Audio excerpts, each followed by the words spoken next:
Like a naturopath from NZ. Thanks for coming back. We're talking about fish oil still, omega-3. Let's look at today's topic. Is omega-3 now considered a prebiotic? So let's have a look. The human microbiota has been well researched for many years now, with an increasing amount of papers on a wide variety of topics being released annually.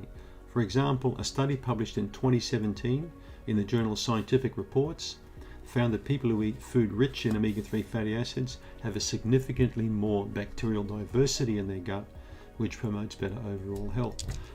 So people who eat more food containing omega-3 and take supplements with omega-3 have a better diversity also than people.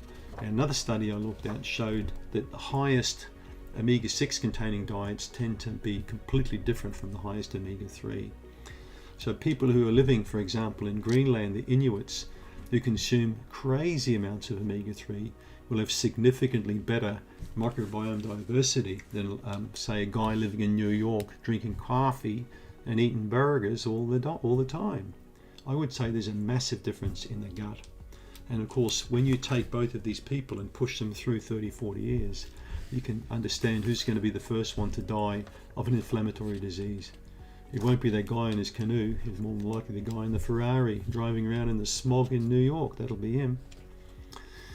So there's a growing body of evidence that now correlates dysbiosis in the human digestive system, which today we call SIBO or Candida parasites, for example, with pathological or disease status in humans.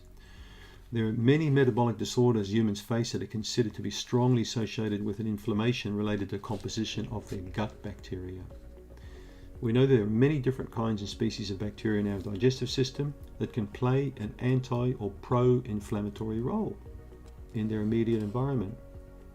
So when you come to think about it, the individual composition of our gut bacteria determines to a degree our individual and specific level of susceptibility to inflammatory conditions, as well as determining our resistance to infections and even our rate of recovery after accidents or traumas or things like that, right?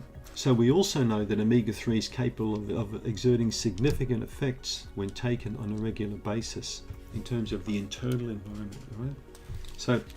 So based on the conducted studies, the hypothesis is that omega-3s are in fact prebiotics to the bowel because they improve the diversity so much.